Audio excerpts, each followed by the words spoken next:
This is the story of Skylar Neese. Skylar Neese, typical teenage girl, trying to live her life, looking forward to the future, going away to college. She wanted to be a lawyer. She wanted to help people who were less fortunate than her, who couldn't afford the high priced attorneys and legal counsel that, in her rural area. So she wanted to go to college to become an attorney, to come back and give back to her community and those that she saw were not able to afford the better things in life and the defenses that they needed for, just simple crimes, disputes, contract law. But she never got a chance. This is how her best friend and a sociopath killed her. Yes, they killed her. So Skylar had been doing what she was supposed to do. She was an honor roll student. She had plenty of friends. She was well liked within her community and school. She had run for school office at one point, but she lost out by a couple of votes. But it was something that she tried. She tried to put herself forward for her fellow students and those in her community, and it worked out pretty good, until the ending. So she had grown up with Sheila Eddy, and her and Sheila Eddy were close. It all depends on who you listen to in this story about who was actually, were they best friends? Were they just good friends? Were they more, acquaintances who, kind of like knew each other? It's all over the board. But according to Sheila Eddy, they were best friends. According to Skylar, they were very close friends. Because Skylar kept a journal, and in her journal, she wrote a lot about the fun things that the two of them did with each other, the talks that they had, the events that they went to, boys, dreams, hopes, ambitions that the two of them shared. They knew that they were going somewhere after high school, and they really wanted to share in each other's lives and journey after high school. So Skylar graduated from high school and was looking forward to going off to the university to study law. But on this one night, everything pretty much came to an end. Skylar's life was taken by these two girls for no real reason other than Skylar knew their secrets. And Skylar, she wasn't about to tell anybody their secrets. She wasn't going to start gossiping around town about them. She knew it, but she didn't care. But their secret was something that was safe with her. So Skylar knew a secret about Eddie and Rachel Schaff, or Schoaf. I'm not sure how you pronounce it. I've seen it pronounced multiple different ways online and in news stories. But we'll just go with Schoaf. So she knew one night at a sleepover at Eddie's house that the two girls were involved in a lesbian relationship. She didn't care. It wasn't something that bothered her. It wasn't something that she was into. She had her eye on something else, a local boy that she had an infatuation with, but she didn't care that they were lesbians or not. They could, for all intents and purposes, they were just her friends. And the two of them gathered one night and decided months in advance, I should add, months in advance before this tragic ending, that they couldn't go on in their lives anymore with her knowing about them and their relationship. They wanted to keep it secret. They couldn't chance in their small community that somebody would start talking. But they knew her. They knew she was going to keep their secret, and they knew she was going away. There's nothing in it for her to ever tell anybody about them. But months in advance, they started plotting Skylar's death. They made out an entire list of items that they needed that night to kill her. They they packed clothes, extra clothes to change into, so bloodstained clothing wouldn't be seen on them. Plastic bags, wet wipes, bottles of bleach and ammonia, the murder weapons, backup weapons, and they planned it all. They put it in Eddie's car in the trunk, kept large butcher knives on them. The only problem that they were having was how were they going to convince Skylar Neese to come out of her home in the middle of the night so they could take her someplace and kill her. They finally came up with a reason. They said, hey, we're going to go take a drive out to this scenic area where a lot of teenagers gather and drink and smoke a little weed. But they weren't sure if she was going to go for it because they had to convince her to sneak out. Not just walk out the front door and say, hey, I'm going with my friends. Well, I'll be back. Skylar had a job. She had responsibilities. She worked for Wendy's, and she was an exemplary employee. She didn't have to work the following day, so this worked in their favor. So she wouldn't be missed right away for missing a shift at work. So they convinced her, and then she snuck out the window of her home in an apartment complex, not closing the window all the way so she would have entry back into the home.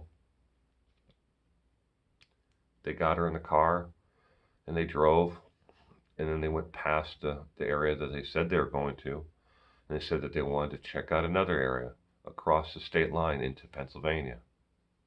They got there. They all decided we're going to walk down to this grassy area, smoke a little weed. They got out of the car.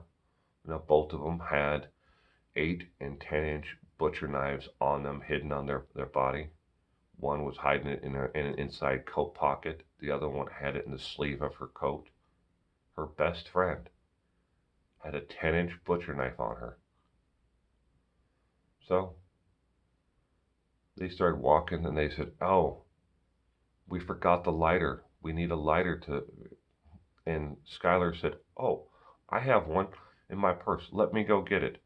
As soon as she turned her back and started back towards the car, Rachel, Shof, started counting their cue to when they were going to attack. 3, 2, 1, now. And she stabbed her knife into Skylar's back. Skylar lurched forward a little bit. She grabbed her by the shoulder and started stabbing her more and more and more, while her best friend initially stood there and watched it happen. Once Skylar was on the ground, bleeding profusely from the knife wounds in her back, Rachel egged on her friend to join in. Take part now. Stab her. Get her. Keep her down. Her friend jumped onto her back and lower butt area, holding her down, and finally plunging the knife into her back. Her best friend stabbed her in the back. There was a small scuffle on the ground. Skylar was able to roll over and take the knife from her best friend. They went back and forth. Skylar started swinging the knife as much as she could to defend herself. while Rachel reached down, grabbed her by the face, putting one hand over her eyes and slashed her across the throat. Skylar laid there. She dropped the knife. And they both waited until she stopped making those awful gurgling noises. End quote. Then they decided they were going to dig a ditch, a hole, and throw her in and hide her body. But the ground was too hard where they were. They saw a nearby irrigation ditch and were going to throw her in there. But again, too hard. They dragged her into the ditch, threw branches on her, rocks, a lot of rocks actually, and then used the shovel that they had brought with them. It was in the trunk of the car, to move dirt onto the top of her to make it look as natural as the environment around where they killed her. Less than 30 miles from Skylar's home, she laid dead in a ditch. The two of them, after burying her in the ditch, laughed, carried on, made sure each other remembered what their alibi was, that they had seen her earlier that night, that they didn't know where she went. They dropped her off. It's not their problem where she went. So they changed clothes, cleaned each other up, embraced each other, and then calmly got back in the car, in Eddie's car, and went back home. Eddie dropped off Rachel. Rachel went inside and went to bed. Eddie went home and did the same thing, as if nothing happened at all. Her parents woke up the next morning and found Skylar missing, but didn't really necessarily set off alarm bells right away. Maybe she got up early and went out to do something, but then her mother noticed that the window was open and called the sheriff and said, "My daughter is missing." And because she was a teenager, the sheriff's department did not take the initial report seriously and listed her as a possible runaway. Now, this has all since changed. They now have Skylar's Law, and it is an advancement on the Amber Alert system, so they can now report a teenager who is missing underneath strange circumstances, who may have been abducted, or it may be in great bodily harm. They can list them and use the Amber Alert system. So the two girls went about their lives pretending as if they never knew what happened to Skylar, until a report came in that from a gas station in Pennsylvania, where someone said, "Yeah, we've seen her in the back of this color sedan, and we saw her on this particular night." The sheriff came to knocking on the door of Eddie and said, "We have a report that you were with her that night." And she stuck to the story. "Yes, she was with us, but then we dropped her off at home. I don't know where she went after that. I haven't seen her since." So Skylar's body laid there in the ditch. A day, a week, almost a month later. So it got to her friend, her supposed friend, and Eddie decided she couldn't put up with it anymore. She couldn't take her conscience eating at her any longer, that nobody knew where Skylar was. And she confessed. She confessed to everything. The lesbian relationship, plotting to kill Skylar along with Rachel, where they did it, where the body was, where their clothing was that they had, from that night. where the knives are, everything. She confessed to it all. For her confession, she was able to take the life in prison without ever having a possibility of parole off the table. Instead, she will be eligible for parole in 15 years. Rachel, Rachel's fighting her, it all, and she's looking at federal charges, state charges for this because she took Skylar across state lines to commit this murder.